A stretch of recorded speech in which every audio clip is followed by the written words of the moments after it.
Good evening, everybody. As you may know or may not know, I've been asking people, my favourite YouTubers, to do a live or a video sent to my email.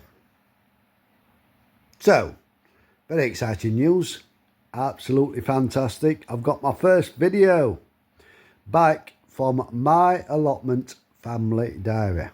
If you haven't already, I'll link it in the description. Go over, give them a sub, a like, buy them a coffee, whatnot, yeah? Because I think they're brilliant. And they've collaborated with me. And now I've got my first video with Tom and Tilly at my allotment family diary. So I'll link you to that now, and I hope you enjoy it. 3 questions I asked, 3 questions you answered. Thank you. See you in a bit. Hello everyone, I'm Tilly and I'm from Allotment Family Diary, and this is Tom, my son. Hi.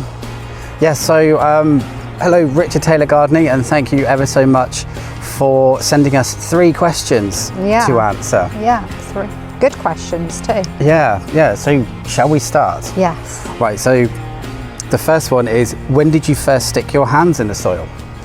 Well, actually, from when I was very, very young, my dad always liked gardening, always kept chickens, but I would say I really started helping him when I was about 17, and I had to like dig the trenches for his potatoes, if I can remember. Yeah. I guess 3? Yeah. Yes, it was, because we were on the cusp of moving to where we live now. Yeah, and that was at Tilly's first allotment that you had, wasn't it? Yeah. But then I've had a massive break and I haven't really done anything up until, I dabbled a bit in the garden with you, didn't I? And I think you and Flo used to come up here after school and during lockdown. Yeah. And you'd come up and go on one half of whichever plot we weren't on, and you'd be dabbling there, wouldn't you? Getting sort of used to it, which gave you a good insight as to what went on. Yeah, so question 2, I have to think about this, you can go first. Oh, okay. Your failure and your best food you grew last year. Last year, what was my failure? Squashes, I think, because to be honest, having the chickens about last April, I didn't really have an area big enough to put them. So I just scattered a few about, and in the end we had 2 squashes, I think, to last the whole of the winter. Yeah. So yeah, yours are normally really good. If you look back on our channel, there's a video where we had like 72 or something. Yeah, I think so. Yeah, they were all the way up the pathway, weren't they? Yeah. But yeah, I think it has to be squashes last year. What about your best crop then? Probably parsnips are quite good, and leeks, they're not bad. Talking of parsnips, there's a bit of a rude one. Yeah, I've just dug up the last one now because we need to get this area ready for potatoes and things, so I've dug up the last one. I've got about 6 at home, but we've had a lot actually all through the winter, haven't we? Yeah, we have. Yeah, so your failure was your squashes, and your best crop was your parsnips. I would say for Han and I, but probably the failure, I don't know, I think I planted them too late, I don't know, was probably those golden turnips. Yeah. They amounted to nothing, and I just pulled them up. Yeah, that was the worst crop for us. Best crop, chilies and peppers. Oh yeah, your chilies and stuff. We did. It's the first time growing them as well, and I think we did so well. You did actually, and you've still got loads that are drying out at home, haven't you? I've got loads of them all on strings away. But looking forward to doing more of those. Well, they're already on the go actually. Yes, and it's more mid-January. Chili jam and and stuff like that. A Tilly chili jam. Yeah.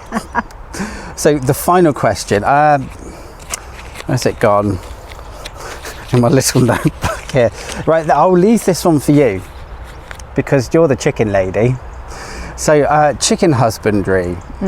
So the food you give them, the way you deep clean them, and do you use apple cider vinegar and grit? Right, well, I'll say the way I clean them, deep cleaning first, and those chickens are hilarious, and they love having their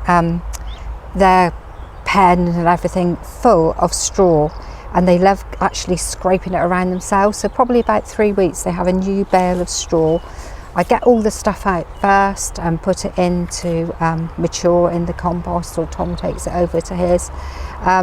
But yeah, they really are looked after well, and I'm not just saying that, but you know, my next door neighbour, he's always laughing at me and saying, "Oh, what are you going to give the chickens for their birthdays then, or Christmas and stuff?"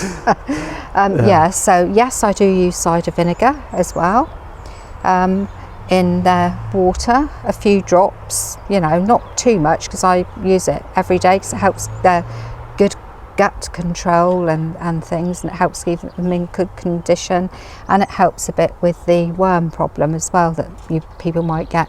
Though I do worm them regularly, about every 3 months. So yeah. So do you use grit? I use grit as well. I use oyster shells actually. The other thing we do is we bake their shells in the oven at home, probably quite low, about 3 or 4 on gas, and then we bake them for about 20 minutes, half an hour, and crush them up really small, because apparently if they're too big, then they might start eating their own eggs, and that goes in as well. So yeah, they have a really good combination. And then what I usually do is mix their layers pellets. They've always had the same since we first got them. We were advised by the farm where we got them what to give them, and they've always had the same pellets. Yeah. I can't remember the name of the pellets off the top of my head, but you know, they're pretty good. They're laying 6 a day most days now. Yeah, and it's well, yeah, middle of January, and I they're know. still 6 a day.